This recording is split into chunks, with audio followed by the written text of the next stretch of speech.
Reborn, I decided to put my sister's name on the marriage application. This time, I'll make it easy for Henry. In this life, I beat him to it, dressing my sister in the bridal gown, putting the engagement ring on my sister's finger. I personally orchestrated every encounter between him and my sister. When he took my sister to the capital, I unhesitatingly headed south to a university. All because in my previous life, past middle age, he and our son were still on their knees begging me for a divorce, to grant him and my sister their final wish. Living again in this life, I only want to spread my wings and fly high, ignoring love. Just fill out your name and give it me. Henry tapped the table impatiently.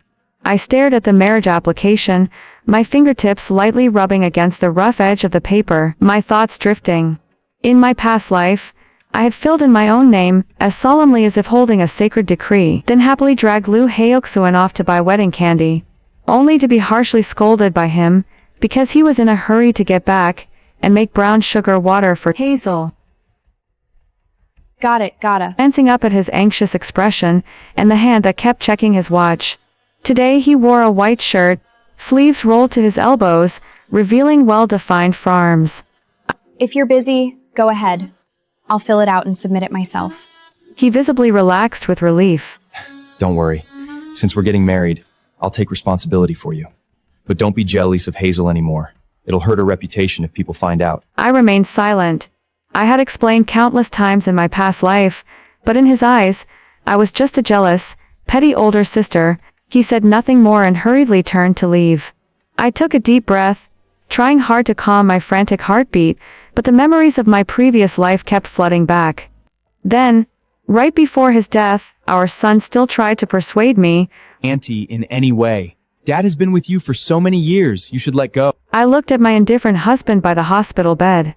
He didn't say a word. That deathly silence was his tacit agreement. I bit my lower lip hard until I tasted a hint of blood, before slowly letting go. No, in this life, I won't repeat the same mistakes. I picked up the pen and slowly wrote 2 characters in the applicant field. Hazel. Henry. Since you love her so much, have it your way. I handed the completed application to the clerk, took the marriage certificate, and turned to leave the Civil Affairs Bureau. I wasn't sad. Instead, I felt an indescribable sense of in my past life, after our parents died in the line of duty. Hazel and I were taken in by the Lu family. Hazel had a sweet tongue and knew how to win people over, charming Henry, parents, even more than their own daughter. His mother had long intended for Hazel to marry Henry. Hazel, they said, I don't want to compete with my sister, which made Lu Henry willingly marry me. In reality, she was just stringing him along, because back then, Henry was only a company commander, and she was waiting for someone better. I went to the school to ask about the preparations needed for university, including tuition and living expenses, before feeling relieved enough to head back. Returning to Henry family quarters, I barely entered when I heard Hazel, coquettish voice, Zwanch, You pick it back to me, certainly as though it just all. I want you with her any time, but you every month get bad cramps. I can't leave you alone. Hazel laughed happily, then put on a forlorn look. After you marry, is still good to me. Of course. Henry said firmly. Shay else would I be good to? Your sister treats you badly, I'll divorce her.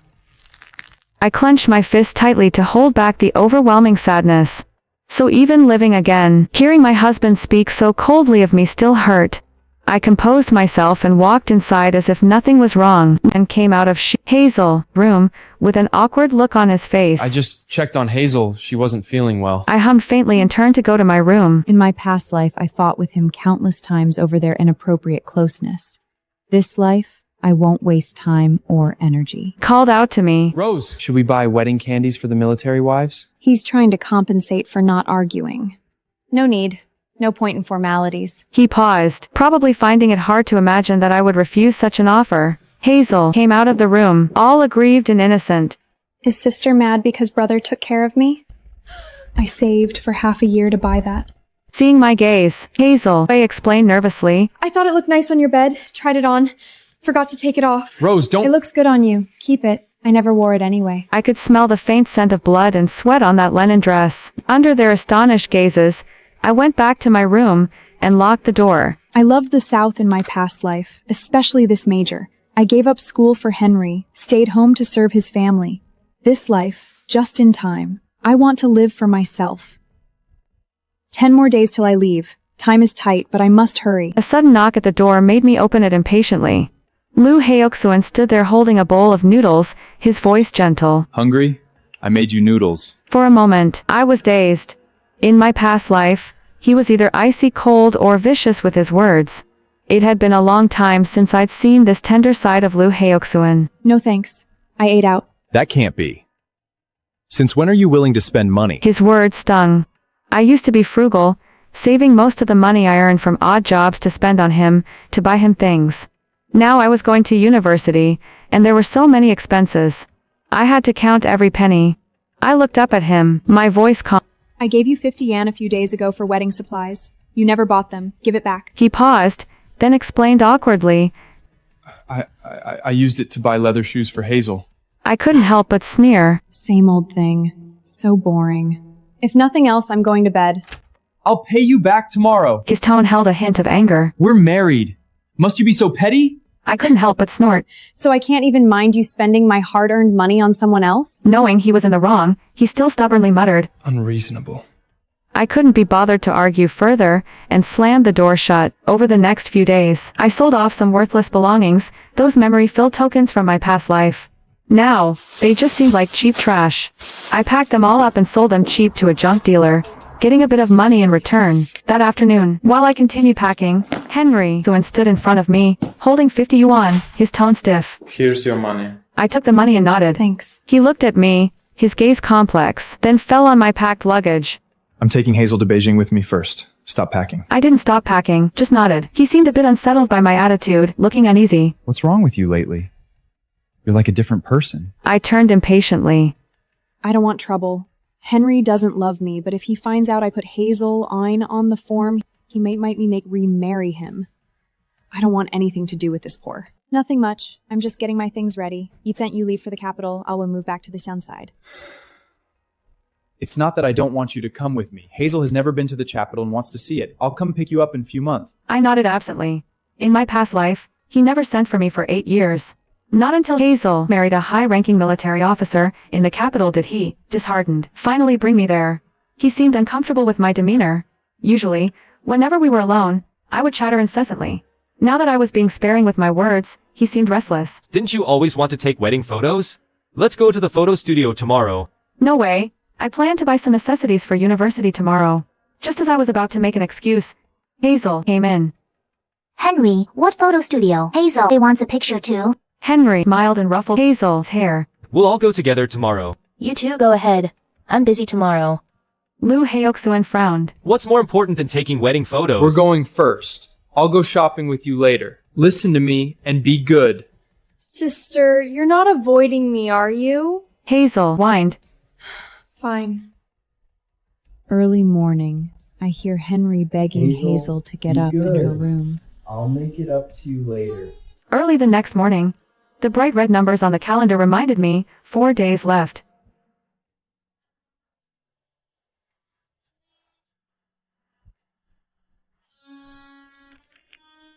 "4 days and I'm free of this." Just as I was growing impatient waiting, they finally dawdled out of the room.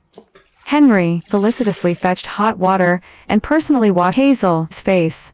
I was blind to think he'd treat me like this if I married him. As I was lost in thought, Henry walked up to me awkwardly, holding a ring in his hand. Sister Joe said married people wear rings. I bought you one. I didn't take it. This rings and never existed in my past life. Hazel immediately pouted when she saw it. Pretty! I want one too! Give it to her then.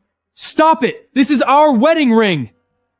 Hazel snatched the ring, slipped it onto her own finger, and waved it in front of Henry. Henry. Do I look good? Henry looked at Hazel. Then he turned to me guiltily and whispered. I'll buy you another one next time. I shrugged indifferently. I've heard too many of his promises. None kept. At the photo studio, Hazel went first, even taking several couple-style shots with Henry. When it was my turn with Henry, the photographer had just raised his camera when he awkwardly lowered it. Oh dear, sorry, we've run out of film. I was secretly thrilled, but my face showed nothing. Oh, well, forget it then. Walking out of the studio, Henry pulled a train ticket from his pocket and handed it to me. It was a standing ticket to the capital. I didn't mean to leave you. I'll settle in Beijing and wait for you. 3 days and nights to Beijing. How does he think I can stand? And there's only one military spouse spot. Where does he expect me to live? Asking now won't help. Seeing me accept the ticket, Lu Haoxuan visibly relaxed. Don't worry. Even if you don't live in the compound, you're my only wife. I'll treat you hell. I only see Hazel as a sister. My expression softened slightly. When had he ever spoken such soft words before? Suddenly, a sedan car careened out of a corner, heading straight for us. In the confusion, someone shoved me, my eyes fixed on the car heading towards me, but my body was frozen in fear. The car swerved sharply, hit me. The pain made my vision go dark, cold sweat pouring down my back. The driver scrambled out of the car, stammering, Miss, are you okay? A crowd slowly gathered, pointing and murmuring.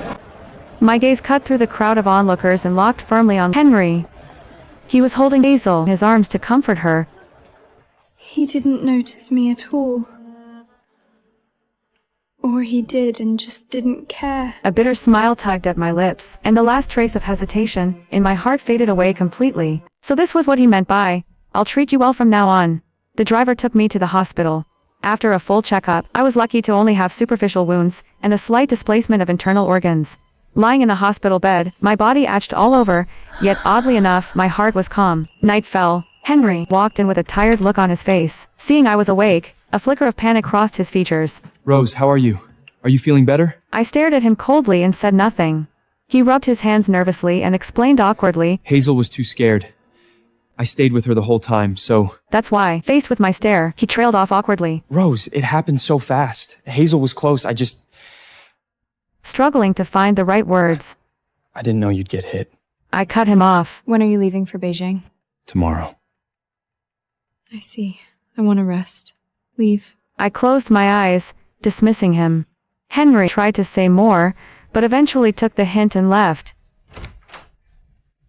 The next day, Mother Lu came. She wore a warm smile. Rose, Henry sent me to look after you. Are you feeling better? Much better, thanks, Mom. She served me soup while chattering on. Henry's so clumsy.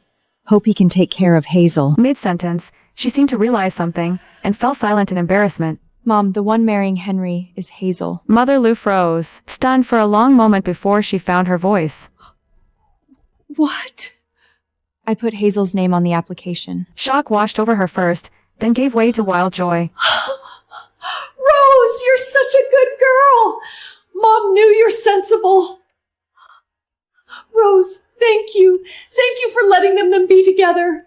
I smiled faintly and said nothing. Let them be together. Let them? I'm only setting myself free. She always wanted Hazel. Even when I cared for her devotedly, she left everything to Hazel in the end. Mom, don't tell Henry or Hazel yet. Sure.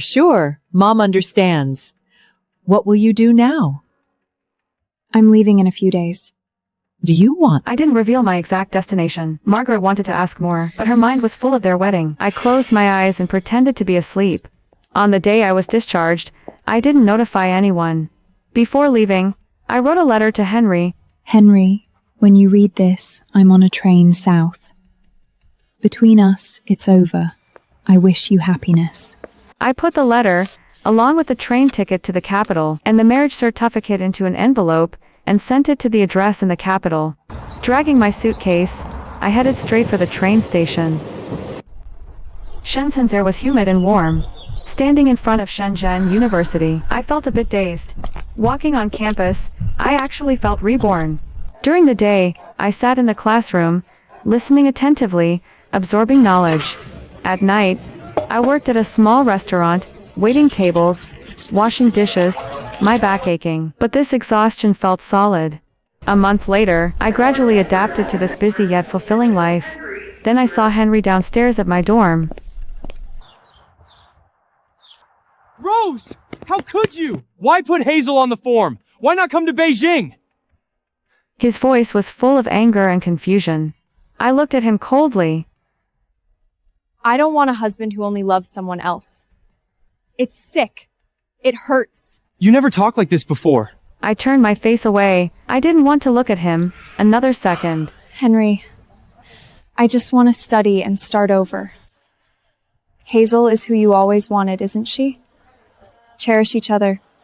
Leave me alone. I only see Hazel as my sister! I sneered. What kind of brother and sister secretly hug and kiss?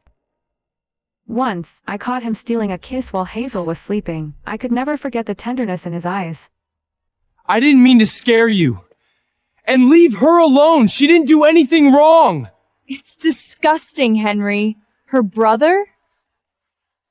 Leave me alone. Just let it go. His face turned ashen, but he didn't know what to say. I remembered when we first arrived at the Lu house as children. The fear of being dependent made me often afraid to eat my fill. One night, starving, I snuck into the yard to eat leaves. Henry saw me. He shared his snacks with me and comforted me, saying, "Don't be scared, Rose. I'll protect you." That warmth at that moment made me fall for him step by step. So, even though Henry didn't love me initially in my past life, I was willing to marry him.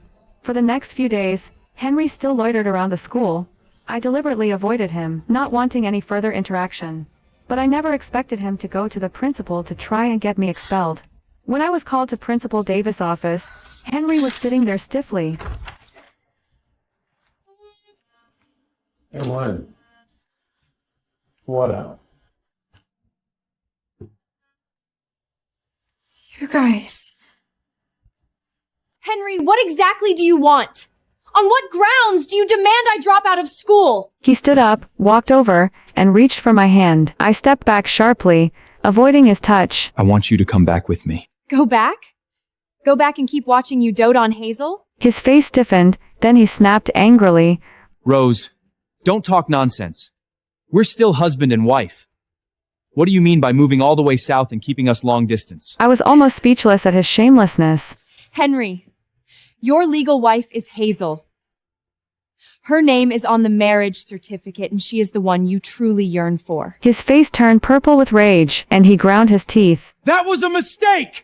Mistakes must be corrected! My past behavior misled you. I won't do that again. My heart turned cold. I'd heard this line before, in my past life. And he'd still ended up all lovey-dovey with Hazel. I turned to Principal Davis, speaking earnestly. Principal Davis, I truly wish to continue my studies here.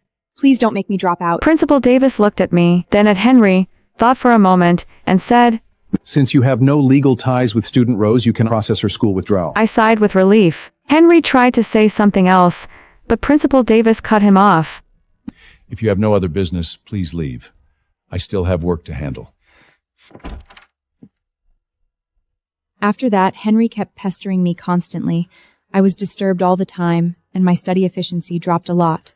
What gave me even more of a headache was that Hazel also showed up. Divorce me, Brother Frisbee. I don't want to stole you from my sister. I'm such a vagrant. I'm sorry, sister. She tugged at Henry's sleeve, sobbing uncontrollably. Henry, pained, pulled her into his arms and gently patted her back. Don't cry, Wu. This is not your fault. It's all my fault for wronging you. Hazel cried pitifully, making as if to kneel before me. Don't kneel. It's all my fault. His wrist the beggar. I got her my tresses. More and more students gathered around, pointing and whispering. I couldn't be bothered to watch the farce any longer. I turned and left. If they want to act, let them. I'm not playing along anymore. That day, I threw myself back into my studies, joined the university's math club, and met Ethan Green. He was tall and slim, wore black-rimmed glasses, and had a sunny smile. He was great at math and often tutored me. As time went on, we got to know each other. Just when I thought my life was finally on track, Henry's letters arrived, one after another, relentless. "Rose, are you still mad at me? I know I was wrong. Please come back. Rose, Hazel is pregnant. The baby is mine. Rose, isn't your sulking lasting a bit long? What do you want me to do for you to forgive me?" I tore his letters to shreds and threw them in the trash. I don't know, what makes him think I'd change my mind now? Thick skin, probably. The restaurant where I worked part-time smelled of cooking oil. I was busily cleaning tables. I looked up and saw Ethan sitting in a corner. He gave me a small smile. I avoided his gaze and continued working. When my shift ended, he was still sitting there. Let's grab something to eat. He pointed to the seat across from him. No thanks. I've already eaten. I declined, but my stomach chose that moment to let out an embarrassing rumble. He chuckled softly. There's no need to be shy. Take a seat. I ate with my head down, completely forgetting my manners. Slow down, no one is rushing you. Halfway through my meal, I felt a tickle on my nose. Looking up, I saw Ethan smiling at me, holding a grain of rice between his fingers. Is your face also hungry for food? He teased. My face flushed bright red, and I looked down in embarrassment. I knew he liked me. His eyes didn't hide it. But right now, I just wanted to focus on my studies. Everything else could wait. Winter break arrived. Margaret Lu's phone calls came one after another, urging me to come home for the new year. After all, they had raised me. I couldn't be completely heartless. After much thought, I bought a ticket, packed gifts, and returned to Shan City. I'd barely stepped through the Lu family's front gate when I heard sharp yelling. Henry, what do you mean? I'm carrying your child. I won't be treated like this. I was stunned. Hazel, heavily pregnant, was screaming at Henry. Henry's face was ashen, but he didn't dare talk back. How could you do this to me? Henry carefully helped Hazel sit down. It's embarrassing you're still only a company commander. Did you spend money on my sister? Henry's face changed. Don't talk nonsense. I have nothing to do with her anymore. Don't think I don't know you keep writing to her secretly. You don't have me in your heart at all! Hazel wailed, beating her fists against Henry's chest. Henry looked very impatient. I did not call you! I didn't! I stood at the door, watching the scene before me. It was absurd and laughable. In the end, he was just someone who wanted what he didn't have, fundamentally unfaithful. Margaret Lu was the first to notice me.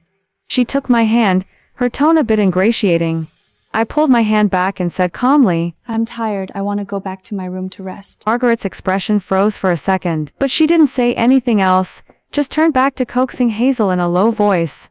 A far cry from the overbearing mother-in-law I remembered from my past life. Back in my room, I pulled out a New Year's gift from Ethan from my luggage, a red cashmere scarf. I wrapped the scarf around my neck, looked at myself in the mirror, and felt the corners of my mouth lift involuntarily. That evening, there was a knock at my door. I opened it to find Henry standing there, looking haggard and uneasy. Ranran, I need to talk to you. He rubbed his hands together, gathering his courage. You've always been the one I want to marry. I've always been waiting for you. Hazel. Temper is getting worse, and she spends money recklessly. Do you even believe what you're saying? You waited for me while getting Hazel pregnant? What do you take me for? His face flushed red, panic filling his eyes. There's nothing to explain. You have a child with Hazel now. There's nothing more to talk about. Wish you two a long, happy life. He was silent for a few seconds, as if remembering something. I've been having dreams lately. Dreams of marrying you. He paused, You were a hint of pain in his voice. You were gentle and virtuous, taking care of my parents at home. But in the dream, I only had eyes for Hazel, neglected and hurt you. I'm a total bastard. I even forced you to divorce me for our son's sake. I was surprised. He was dreaming about our past life. He covered his face painfully. I'm sorry for the you in the dream. I want to make amends. I suppressed my raging anger, my voice icy. If you really want to make amends, live a good life with Hazel. Don't come near me again. It's better for both of us. His eyes dimmed, a hint of reluctance in his voice. But I still think you should be my wife. My patience finally ran out. I directly showed him the door. Henry, you should leave.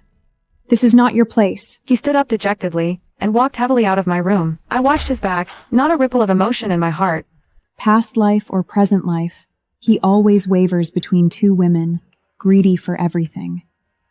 Since Henry and Hazel are staying here, I have no reason to remain. The Lu family was never my home. The next morning, I packed my bags and knocked on Margaret's door. I slipped a bank card into her hand and said calmly, Auntie, thank you for raising me all these years. The money in this card is my savings, as repayment for your upbringing. I can't take this. Please take it. I picked up my luggage. I have school matters to attend. I'm leaving now. With that, I left the Lu house, without looking back. Not a trace of regret. The ticket window line was long. By the time it was my turn, tickets to Shenzhen were sold out. The next available ticket is 2 days later. I ran my hands through my hair in frustration. Where can I stay now? I can't sleep on the street. Just as I was at my wit's end, Ethan appeared in front of me, carrying several large bags. His face lit up with a surprised smile, and he walked over quickly. I was also a bit surprised, smiling as I greeted him. Rose. Ethan, you're from Shenzhen City too. Yeah. And you? You don't have anywhere to stay. Why don't you come to my house for the new year? I was taken aback and quickly waved my hands. I couldn't possibly impose. Oh. Don't be silly, he laughed. It's just my grandmother and me at home. It's quite lonely. Having you there would liven things up. He paused, then added, Please, Rose. Just think of it as keeping my poor grandmother company. His pitiful expression made me laugh despite myself. Unable to refuse his sincerity, I finally agreed. Walking out of the station, a cold wind blew. Seeing this, Ethan immediately took off his own coat and draped it over my shoulders. Shenzhen City is much colder than Shenzhen. I shook my head, but a wave of warmth surged in my heart. Ethan's home was in the old district of S City, a charming two-story building from a bygone era. A silver-haired old lady stood at the kitchen door, watching us with a beaming smile. Hello, Ethan. Who is this young lady? Her gaze fell on me, and she said happily, Oh, you brought such a beautiful girl home. I shyly lowered my head. Grandma, this is Rose. She's my friend. Oh, hello, dear. Come on in. Get warm. Eleanor busied herself cooking dumplings while Ethan Let me take that for you. helped carry my suitcase to the guest room. The room wasn't big, but it was clean and tidy. The bedding smelled of sunshine. Have a rest. Dumplings will be ready soon. Ethan said gently. I nodded, sat on the edge of the bed, and watched the snowflakes fall outside the window. For the first time, I feel the warmth of home. That evening, we sat around the dining table, eating steaming hot dumplings. Eleanor kept piling food onto my plate. You can come any time. My door is always open for you. I smiled and nodded, my heart feeling warm. After eating, Ethan suggested a walk in the nearby park. The winter park was nearly empty, except for a few couples huddled together, enjoying the rare quiet. We walked slowly along the lake, neither of us speaking. Snowflakes drifted down gently, landing on us like a thin, soft veil. Thank you, Ethan. I broke the silence. Whispering. For what? Thank you for taking me in, for giving me a warm haven. Ethan looked at me, a teasing smile playing on his lips. How about repaying you with your hand in marriage? I was startled for a second, then pretended to snort haughtily. In your dreams. Despite my words, a tiny ripple stirred in my heart. So, tell me, how will you repay me? I did rescue you from the dire straits at the station after all. I laughed at his exaggerated tone, deliberately frowning. A hero. More like trying to blackmail me. I think. That evening, we sat around the dining table, eating steaming hot dumplings. Eleanor kept piling food onto my plate. You can come any time. My door is always open for you. I smiled and nodded, my heart feeling warm. After eating, Ethan suggested a walk in the nearby park.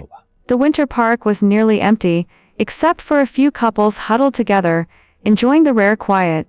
We walked slowly along the lake, neither of us speaking. Snowflakes drifted down gently, landing on us like a thin, soft veil.